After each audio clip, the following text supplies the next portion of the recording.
This happened in elementary school. Lincoln and I, Mung Bean, are very good friends. It was a very precious memory. The few of us will get together as soon as we have time. Find something we find fun to do. It's like digging for sweet potatoes. Wrap the sickle around the bamboo with tape. Cut off the bananas that are ready to be harvested in other people's homes and take them home. Or use firecrackers to blow up the vegetables they have worked hard to grow for months. Those uncles and aunts call us the three untouchables. So as long as something is destroyed, something is missing. They will be the first to think of asking us for torture first. These things that seem interesting to us. With age, I gradually feel that these behaviors are inexcusable. Let's get down to business. One day holiday night. The three of us got together again. First go to the Crossroads grocery store. Buy a popsicle for one person to eat. We sat next to the shop and ate popsicles by the wall. While worrying about where to go to play and hang out later. When everyone fell into silence and thought, suddenly we heard the sound of leaves being blown by the wind. From far to near and slightly loud. Until an uncle came down from the direction of Julin Mountain on a stall car. I didn't know what was going on until we passed in front of us. It turned out to be a lot of bamboo tied to the back of his stall. The bamboo leaves dragged on the ground and made a sound. These are all brought back by him from Julin Mountain. He often goes to Julin Mountain to cut some firewood and come back to burn. Or use these bamboos to build chicken houses and fences, so every once in a while he will go up the mountain. I just have one chance. Riding Dad's motorcycle and following the uncle up the mountain to cut bamboo. Only then did I know that the road to Julin Mountain was going to be. We'll pass by a house that looks eerie. At this moment I suddenly thought. That's right. We still have a place we haven't been to. It's that abandoned house. We can go there for adventure. But adults often scare children and say, when it's dark, there will be grandma who eats children. Tell us not to run around at night. Legend has it that grandma lived in that haunted house. Plus the road to the abandoned house is so far away. According to the characteristics of our short legs. Walk to that haunted house. It may take half an hour or more. So a little hesitant. And it's too far from this shop. In case the family can't find anyone, it's over. You might just wait to be pumped by the hanger when you go home. Although we still feel somewhat afraid in our hearts. But kids. Many times, the matter of playing is the top priority. After a few discussions, we decided to go to Mung Bean's house on the grounds that we wanted to go to Mung Bean's house. Go home and report to your family before going on an adventure. Let's act together. First come to my house and tell my mother. I'll go to Mung Bean's house and come back soon. My mother behaved amiably at that time. Just told me to go home early and asked me to help tidy up at home. I also pretended to be obedient and responded to her and said I got it. They all envy my mother for having such a good temper. Only I can feel my mother's murderous aura. And I am also ready to be beaten. Because I must hide far away when I hear that I want to tidy up. And as long as we play together, we won't go home too early. Then we went to Lincoln's house to talk to his grandma. By the way, I also stole a box of candles used by his grandmother to say goodbye at his house. And a lighter. I'm going to use it as an atmosphere light during the adventure. Go to Mung Bean's house again and tell his mother that we are going to Lincoln's house to play. After we have all reported, we will set off for the haunted house. I don't know how long I've been gone. I accidentally noticed that the familiar environment around me gradually became unfamiliar. This is the first time we have gone that far. Excitement is a cinch.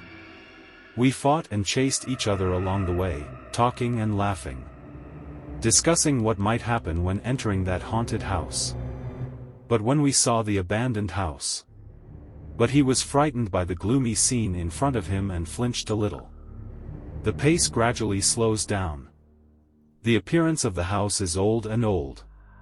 The isolated big tree next to the house is shining in the moonlight. The branching shadow is cast on the side wall of the room and swings in the wind. It seems that there are many ghosts beckoning to us. A wind chime hangs above the door. I don't know if it was deliberately hung up by someone. Or does it belong to this house? No longer known. When the breeze blows, it will make a faint and crisp sound. This adds a layer of weirdness to the already terrifying atmosphere. When we slowly approach and are ready to walk in, the pheasant couldn't help asking, "Do we still want to go in?" Lincoln and I looked at each other and confirmed our eyes. Decided to go in and find out. We know in our own hearts that everyone is actually scared. But you have to pretend to be very brave. So I took a simple circle in the hall and returned to the same place. In fact, there are still a few intervals inside. But it all looks terrifying. No one dares to explore further. I had to start making excuses in case there was a snake in it. Will be bitten, dangerous, such reasons. So in the end I chose to be in the lobby. Find a small clearing and light a candle. Then drop a few drops of wax oil on the ground first. Then stick the candle to the wax oil to make it stand. Then we sat on the ground around the candles. It's agreed that the person who loses the most in guessing will tell a ghost story. And said that if you quit in the middle, the first person to run out will invite everyone to eat chicken chops. I lost the most in boxing that time. But just when I was about to tell a story, the pheasant suddenly said that he was in a hurry to go outside to liberate. Lincoln also said he was going to pee too. I continue to sit where I am and wait for them to come back, staring blankly at the candle burning quietly, until I feel almost lost. Suddenly I heard the wind at the door and the bell woke me up. Because the seat I am sitting in is with my back to the entrance. So I looked back to the left rear. I saw Pheasant and Lincoln standing at the door. So I urged them to take their seats quickly. But they didn't respond. I don't know what happened to them. So I got up and prepared to walk over. When I looked up for the second time, I didn't see them. I hurriedly ran out to find. I can't find them on the left or right side of the house. And when I went back to the door and looked inside, but they sat in the original position just now. Same as I just now. I watched the candle burning blankly and didn't speak. It stands to reason that only two of them should appear in the hall. But, why is there someone sitting in my seat with his back to me? Just when I was surprised, suddenly someone touched my right shoulder. I look back. Then I saw a girl with long hair standing behind me. I was suddenly scared to wake up. Found me on the sofa in the living room at home. My mom was very nervous on the side and asked me if I was okay. Then I saw Lincoln and Pheasant on the side. They are read by adults. Why are we running to disturb people? Then I fell asleep again. My memory of that day is here. The next day is still a holiday. After I got up, I walked to the living room as usual. I found that the Lincoln Pheasants were all at our house and came to me early in the morning. My mom was making breakfast in the kitchen at that time. They told me they were going to pee when they went out last night. As a result, I heard the sound of my fall. When I came in, I saw me lying on the ground and couldn't wake up. They quickly dragged me out to take me home. On the way, I happened to meet the uncle next door driving by. They stopped me before sending me home. After that is what I woke up to see. I also told them what happened to me. They all felt incredible when they knew it. Although we are not grounded. But it has converged a lot. Don't do anything harmful anymore. But the strange thing is, obviously I lost consciousness when I met a ghost outside the door. How could it fall inside? And is that woman just asking me for help? But I was stunned. All in all, I never went there again and I never dreamed of her. Or maybe it's just that she doesn't welcome us. To drive us away.